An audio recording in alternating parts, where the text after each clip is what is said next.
신동아 창간 92주년 특별기획 세습 자본주의 세대 MZ 한국 정치를 말하다를 시작하겠습니다. 저는 진행을 맡은 신동아 구자원 기자입니다. 오늘 말씀을 함께 나눌 말씀 손님 세 분을 모셨습니다. 장해찬 국민의힘 청년 최고위원 오셨습니다. 안녕하세요. 장해찬입니다. 박성민 전 청와대 청년비서관 오셨습니다. 안녕하세요. 박성민입니다. 네, 얼마 전 나온 책이죠.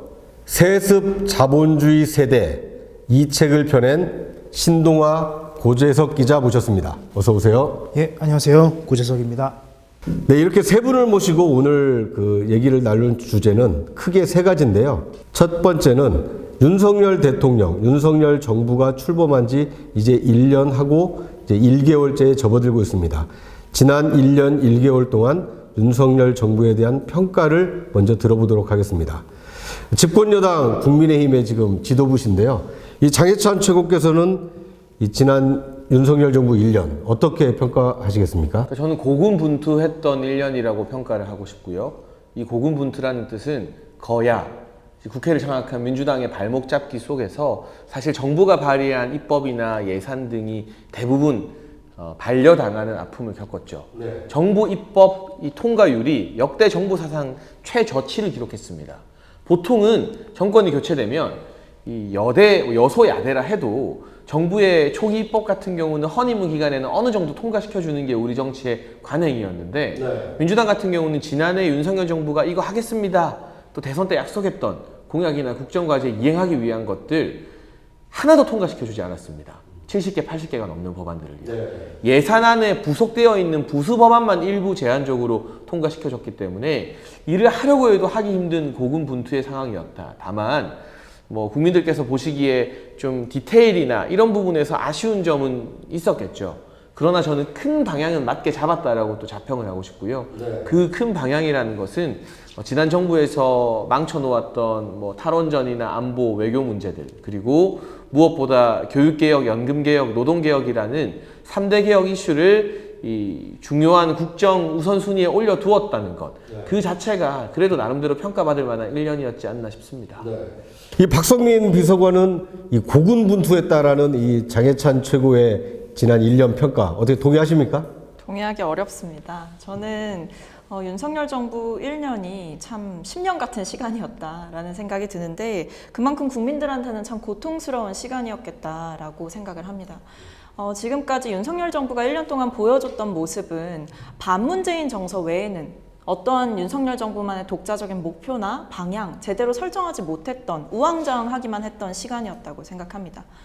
구체적으로 꼽아보자면 4가지가 없었던 사무정부라고 할 수 있을 것 같은데요. 네. 공정과 상식 없고 역사의식 없고 민주주의 없었던 정부라고 평가하고 싶습니다. 물론 정부도 노력했던 부분 있겠죠. 인정합니다. 하지만 그럼에도 불구하고 이렇게 박한 평가를 할 수밖에 없는 것은 대통령실 처음 꾸려질 때부터 있었던 인사 논란 그리고 민간인이 대통령 전용기에 탑승하는 알 수 없는 일이 일어나는 이런 불공정하고 비상식적인 일들이 있었고요.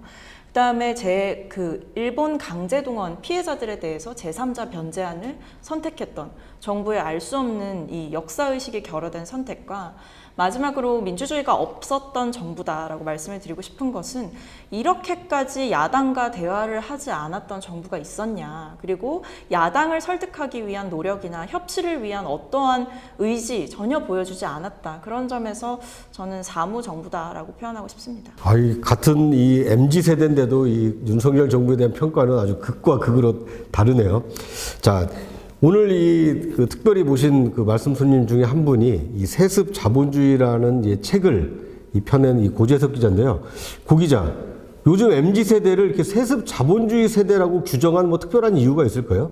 원래 책을 썼을 때 원제는 사다리를 잃은 세대였습니다. 그래서 네. 구체적으로는 사실은 우리가 MZ라고 하지만 M을 대체로 1980년대생을 지칭을 하고요. G세대는 1995년, 넓게 보면 1990년대생들을 지칭을 하는데 저는 M과 G가 같이 말을 하지만 굉장히 다른 세대다라는 점에서 출발을 했고요. 네. 다만 가장 중요한 공통점은 이 1980년대생부터 이 저성장 구조 속에서 상당히 기회가 사라진, 그래서 우리가 예전에는 사다리를 올라서 빈곤층이 중산층이 되고 그 이상의 꿈을 꿀 수 있는 시대가 있었다면 지금은 그런 시대가 상당히 어려워졌다. 그것은 뭐 특정 정부만의 탓이 아니고 그간 이제 한국 경제가 어느 정도의 벽에 부닥쳤기 때문에 필연적으로 올 수밖에 없던 결과였다.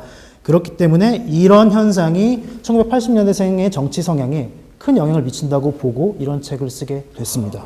그 최근에 있었던 그 큰 선거 중에 뭐 재작년에 있었던 4.7 서울시장, 부산시장 재보궐선거라든지 지난해 있었던 대통령 선거, 지방선거 때 이 굵직굵직한 큰 선거에 이른바 MZ세대가 지금의 어떤 윤석열 정부 탄생에 상당히 좀 기여한 거 아니냐 이런 평가가 좀 있거든요.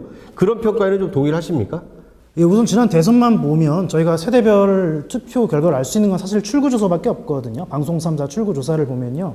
20대에서는 사실은 윤석열 대통령이 간발의 차로 지긴 했습니다. 근데 30대에서는 오히려 앞섰거든요. 근데 1980년대생의 그 투표 변화를 알 수 있는 것은 딱 10년 전에 2012년 대선 당시 문재인 박근혜 대선과 딱 일직선상에서 비교를 할 수가 있습니다. 그 당시에는 이 1980년대생에서 보수정당에 투표한 비율이 33% 정도였습니다. 근데 지난 대선에서는 오히려 윤석열 후보가 더 많이 받았단 말이죠. 그래서 이거는 굉장한 저는 변심이라고 표현을 합니다. 그렇기 때문에 이들의 변심이 아니었다면 이 보수정당이 대선에서 이기기 어려웠을 거라고 저는 생각을 하고 20대는 사실 10년 전에 투표권이 없었기 때문에 같은 비교는 못하지만 그럼에도 4.7 보궐선거를 포함해서 꾸준히 크게 뒤지지 않게 민주당에 뒤지지 않게 국민의힘이 표를 얻어가고 있거든요. 그렇기 때문에 저는 2030이 윤석열 정부의 탄생 주역이라고 말하는 게 절대 어색한 말은 아니다 그렇게 생각을 합니다. 특히 이제 지난 대선 때 우리 장해찬 최고는 이제 청년 본부장을 맡아서 어떻게 보면 이제 이른바 MZ 세대의 어떤 지지를 끌어내기 위해서 노력을 하셨는데 그때 뭐 실제로 MZ 세대를 규합하기 위한 어떤 특별한 노력이 있었고 그 효과가 좀 나타났다고 평가를 하십니까? 윤석열 대통령의 당시 캠페인 중에서 가장 많은 화제를 불러일으켰던 건 역시나 페이스북의 한 줄 공약이었을 겁니다. 그때 이제 무고죄 처벌 강화, 여가부 폐지 등의 한 줄 공약이 많은 반향을 일으키면서 상당히 많이 떨어져 있던 지지율을 끌어올리는 데 기여를 했거든요. 뭐 다른 외부적 요인도 있었겠습니다만 다만 저는 이 젠더적 이슈를 가지고 20대 남성과 20대 여성의 표심을 구분하는 건 우리가 많이 해왔잖아요. 그 자체보다 앞서 고 기자님도 말씀해 주신 것처럼 30대에서는 남녀를 합친 지지율에서 윤석열 후보가 그때 이겼어요. 이 부분을 좀 주목해 보고 싶은데 지금의 30대 같은 경우는 이제 어느 정도 취업을 하고 또는 이제 미래를 바라봐야 되고 그 미래를 바라본다는 것의 핵심은 주거 문제를 해결해야 하는 세대거든요. 그런데 문재인 정부 5년 동안 30대가 주거 문제를 해결하기 어려워도 너무 어려워졌어요. 그러니까 물론 이게 특정 정부 하나만의 책임은 아니라고 하셨지만 아주 급격한 부동산 폭등으로 인해서 대부분의 청년들이 제 주변에 나름 좋은 직장을 다니는 청년들도 이제 서울에서 내 집 마련하는 건 그냥 불가능해졌다. 말 그대로 세습 자본주의 세대가 문재인 정부 때 고착화가 된 거죠. 그런 경험을 가지고 있다 보니까 이 20대의 어떤 젠더 이슈에 언론이 많이 주목을 했지만 실질적으로 더 크게 표심의 향방을 가르고 캐스팅보트 역할을 했던 것은 이전에는 민주당을 지지했지만 이제 더 이상 내 집 마련이 불가능해졌다라는 절망감을 느낀 30대들이 남녀를 막론하고 민주당이 아니라 부동산 때문이라도 보수 정당을 찍겠다라고 돌아서는 것. 저는 그게 가장 큰 대선의 분수령이었다고 보고 있습니다. 박성민 비서관은 이제 청와대 청년 비서관을 하면서 이제 청년 정책을 좀 입안을 하셨는데 그런데 그 결과가 어떻게 보면 MZ 세대의 이 고 기자 표현에 의하면 변심으로 대선의 어떤 결과를 바꾸는 결과로 나타났다. 그 원인이 어디에 있다고 보세요? 실제로 이제 수치들이 말해주는 것은 2020년 하반기, 그러니까 부동산 이슈가 좀 터지기 시작했을 때부터 30대 같은 경우는 이탈이 가속화되었다라고 많은 지표를 통해서 분석이 되고 있습니다. 그런 점에서 사실 부동산 이슈가 이제 실용적인 노선을 추구하는 30대 입장에서는 가장 치명적이었다라고 생각을 하고요. 그리고 한편으로는 지금 제가 주목하고 있는 것은 20대나 30대가 사실 변심하셨다라고 말씀을 하셨는데 저는 20대, 30대가 고정된 지지를 보내지 않는다고 생각합니다. 그러니까 어떤 뭐 민주당이면 무조건 찍고 또는 국민의힘이면 무조건 지지하고 이런 세대가 아니라 정말 말 그대로 그 당시의 정책과 상황에 따라서 투표할 수 있는 언제든지 이동이 가능한 자유로운 세대라는 말이죠.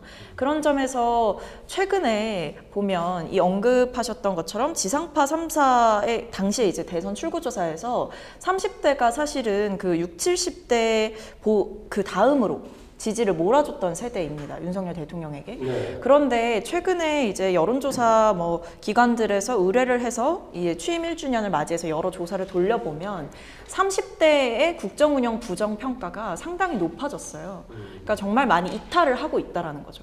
이것만 보더라도 대선 때만 해도 윤석열 대통령에게 지지를 보냈지만 뭐 예를 들면 문재인 정부에 대한 실망과 분노 때문에 윤석열 대통령에게 힘을 주었지만 지금은 또 윤석열 대통령이 제대로 국정 운영을 하지 않는다라고 가장 강하게 또 부정평가를 하고 있는 세대라는 점에서 계속 변화하는 세대다라고 생각합니다. 지난 1년 동안 MZ세대가 윤석열 정부를 향하고 있는 어떤 여론의 그 민심, 이것은 뭐 크게 변한 게 좀 있다고 보십니까? 아니면 지난 대선 때의 어떤 결과의 연장선에 있다고 보십니까? 저는 이제 조금 과장하자면 사실은 20, 30대가 이탈을 했기 때문에 윤석열 대통령의 지지율이 지금 선에 고착화되어 있다고 생각을 합니다. 예컨대 이제 금방 박 비서관님께서 말씀을 해주셨듯이 뭐 여러 여론조사 업체의 결과를 보면요, 30대 이탈률이 가장 큽니다. 30대 같은 경우에 특히나 반감, 그러니까 내가 이제 불신이 만나는 표현도 제일 많거든요. 그것은 뭐냐면 제가 이제 책에서도 여러 번 썼지만 이 세대는 사실 원래 보수라고 볼 수는 없는 세대였습니다. 그런데 지난 대선에서 이른바 보수정당 후보에 거의 처음으로 투표한 사람이 굉장히 많았거든요. 근데 기대를 했던 것은 일단 부동산 문제가 좀 해결됐으면 좋겠다. 이게 가장 컸는데 사실 지금 정부가 부동산 문제에 있어서는 굉장히 노력하고 있는 건 사실입니다. 하지만 여전히 집값은 높고 여기에다 고금리가 엮였잖아요. 그래서 이제 집에 대출을 받은 사람들은 저처럼 이제 영끌을 한 사람들은 금리가 올라서 화가 나고 집을 못 산 사람들은 여전히 집값이 내렸다고는 하지만 높아서 화가 나고, 그러니까 여러 사람들이 상대적 박탈감에 빠질 수밖에 없는 구조다. 근데 지금 어쨌든 대통령은 윤석열이라는 사람이 집권을 하고 있고, 그래서 문재인 정권, 문재인 대통령에게 향했던 화가 지금 윤석열 대통령에게 옮겨가고 있는데, 그렇기 때문에 이들이 현재 부유하는 무당층으로 현재는 이제 그 중간지대에서 서 있다고 봐야 될 것 같습니다. 윤석열 대통령 취임한 이후에 가장 국정운영 방향 중에 달라진 것 중에 하나가 뭐 이건 이제 제 개인적인 판단이긴 합니다만 외교 안보의 어떤 기조 변화, 이것은 굉장히 눈에 띄거든요. 이 숨가쁘게 달려온 윤석열 대통령의 어떤 외교 안보 행보에 대해서 과연 MZ세대들은 어떤 평가를 하고 있을까? 이 우리 집권당 최고위원께서는 어떻게 평가를 하십니까? 저는 당연히 이제 긍정적으로 평가한다고 보고 있고, 이게 지난 3월에 한일 정상회담이 이루어지면서 윤석열 대통령의 통 큰 결단으로 이 신뢰 회복을 먼저 하자라고 손을 내밀었습니다. 그때는 사실 걱정하거나 우려하는 국민분들이 뭐 특정 세대를 떠나서 많았죠. 그런데 이게 한 두세 달간의 굵직한 외교 이슈가 진행되면서 다시 회복이 되었거든요. 그러니까 지금의 수치가 중요한 게 아니라 외교 이슈 때문에 떨어졌던 지지율이 외교 이슈 때문에 회복되었다는 걸 저는 좀 주목하고 있어요. 그러니까 이제 국민들께서 특히 MZ세대가 다른 뭐 국내 정치나 또는 경제 민생과 관련된 부분은 몰라도 외교 안보와 관련해서는 윤석열 대통령과 정부의 방향을 이제 좀 믿어주시지 않을까. 그러니까 똑같은 40% 초중반대의 지지율이라도 훨씬 더 단단해진 지지율이 됐다라고 자평을 할 수밖에 없는 부분이고요. 제가 지난 3월에도 확신을 가지고 말씀드렸던 건 제 또래인 30대, 저보다 후배 세대인 20대들 이야기해보면 반중 정서가 반일 정서를 압도합니다. 아, 그런가요? 네, 뭐 일본에 대해서 물론 역사 문제로 화를 내는 경우는 있습니다만 지금의 일본, 그리고 뭐 이런 일본 문화에 대해서는 어느 때보다 마음이 열린 세대가 지금의 2030이거든요. 실제로 올해 우리 극장가에서 1위를 했던 일본 애니메이션이 2편이나 돼요. 슬램덩크, 스즈메의 문단속. 일본 만화 영화가 우리나라 전체 극장가 1등을 2번이나 한 거예요. 그 정도로 사실 문화적 친밀감을 느끼고 있고, 과거 역사 문제에서 일본 정부들의 망언이나 야스쿠니 신사참배 이런 이슈만 나오지 않으면 괜찮거든요. 근데 중국과 관련해서는 실생활로 느끼기에 뭐 중국 정부의 오만한 태도뿐만이 아니라 뭐 사드 보복 이런 비이성적인 행태들, 또 봄철이면 날아오는 황사, 미세먼지, 반중 정서가 굉장히 강합니다. 이거는 뭐 저의 체감이기도 하지만 여러 언론에서 리포트로 다루고 있는 부분이기 때문에 궁극적으로 약간의 부침은 있을지언정 친중, 친북 노선에서 벗어나서 친미와 이제 지일, 화해하는 이 노선으로 가는 방향 자체는 MZ세대에게도 오히려 기성세대 이상으로 큰 지지를 받을 거라고 생각합니다. 박성민 비서관은 이 장해찬 최고의 어떤 MZ세대가 윤석열 정부의 어떤 외교 안보 방향에 대해서 신뢰하기 시작했다. 이 말씀에 좀 동의하시나요?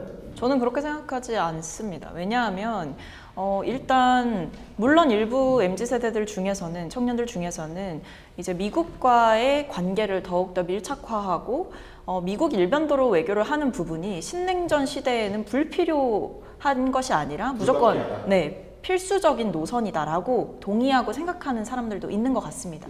하지만 눈여겨봐야 할 것은 그렇다고 해서 일본과의 관계에서 지나치게 저자세를 취한다거나 일본이 가해자임이 명확한데도 그리고 일본으로부터 공식적인 사과와 또는 배상 문제에 있어서 합리적인 대안을 도출하지 못했음에도 불구하고 우리가 너무나 저자세로 가는, 그러니까 우리가 얻는 것이 아무것도 없는 외교 노선을 택하는 것은 사실 납득하기 어려운 비상식적인 행보죠. 이런 점에서 윤석열 대통령이 여기서 왜 청년들을 이야기하는지는 모르겠지만 이런 말씀을 하셨어요. 한일 관계를 개선하는 것을 두고 미래 세대 청년들에게 큰 희망과 기회가 될 것이 분명하다라고 이야기를 하면서 본인의 결단이라고 자평을 하셨는데 이 부분에 대해서 동의할 수 있는 청년들이 얼마나 될까요? 청년들이 일본 문화에 친숙하고 일본에 대한 반일 감정이 과거보다 많이 사라졌다고 하더라도 그것은 과거사에 대한 문제를 청산하는 것과는 별개의 일입니다. 그러니까 일본 음식을 좋아하고 일본 만화를 좋아한다고 해서 역사의식이 없는 세대가 아니라는 말씀인 거죠. 그러니까 그런 것이 저는 기성세대의 착각이다라고 생각을 하고, 아마 윤석열 정부도 이 MZ세대가 뭔가 본인들의 한일관계 개선을 굉장히 긍정적으로 평가해 줄 것이라고 생각했던 요인 중에 그런 문화적인 친숙함이 있었던 것 같습니다. 하지만 저는 완벽한 착각이었다라고 생각을 하고요. 실제로 제가 주위 정치권에 관심이 없는 친구들과 이야기를 해봐도 이번에 제3자 변제안 같은 경우는 도저히 납득하기가 어려운 불합리한 판단이다라고 생각하는 경우가 많습니다. 그러니까 핵심은 이거죠. 왜 우리가 제대로 마땅히 사과받아야 할 일에 있어서 우리가 손해를 봐야 하느냐. 그리고 일본은 왜 저렇게 뻔뻔하냐. 근데 그것을 왜 한국의 대통령이 그냥 지나가느냐, 묵인하느냐. 이 부분에 대해서 이해하지 못하는 거죠. 저는 그래서 이 MZ세대라고 해서 물론 이념에 얽매이는 세대나 뭔가 선동에 휘둘리는 세대는 아닙니다만 그렇다고 해서 역사인식이 없는 세대다라고 하는 것은 기성세대의 오판이다라고 말씀드리고 싶습니다. 네. 자, 우리 그러면 고재석 기자가 볼 때는 MZ세대가 윤석열 정부 출범 이후에 달라진 어떤 외교안보 이 국정 기조에 대해서 어떻게 좀 반응하고 있다고 판단하십니까? 앞선 두 분의 답변에서 나왔지만 이 한미일 동맹이라는 방향 자체에 대해서 큰 거부감을 가질 젊은 세대는 많지는 않을 것 같습니다. 그 신냉전이라는 가장 중요한 이제 판의 변화가 있고요. 어쨌든 러시아가 우크라이나를 침공하면서 국제 질서의 판이 완전히 달라진 것 아니겠습니까? 지금의 젊은 세대는 워낙 어릴 때부터 국제 정치에 대한 관심이 높았던 세대이기 때문에 그런 문제의식은 다 있을 텐데요. 반중 정서가 있다는 말도 저는 동의를 하는 편입니다. 20대와 30대를 비교를 해서 30대보다 20대의 반중 정서가 더 심하다는 사실은 보고서도 있거든요. 근데 그렇다고 해서 30대의 반중 정서가 낮다는 게 아니라 이 대체적으로 권위적이고 반자유적인, 그러니까 비자유적인 국가에 대한 거부감이 굉장히 크다는 얘기가 될 겁니다. 근데 저는 바로 그런 이유 때문에 이 윤석열 정부가 일본과의 이런 협상에서도 좀 신경을 써야 될 게 사실 위안부 문제는 우리가 한미일 동맹이라던가 친중 노선이라 이런 문제와 상관없이 인권의 문제로 접근할 필요가 있거든요. 인권이라던가 자유주의의 감수성을 굉장히 중시하는 세대가 젊은 세대이기 때문에 윤 대통령께서 그런 방향에 대해서 충분히 대의를 갖고 추진하신 거는 우리가 판단할 만, 평가할 만 하지만 조금 더 세밀하게, 조금 더 피해자를 배려하는 차원에서 접근했으면 정무적으로 조금 더 낫지 않았을까라는 아쉬움은 있습니다.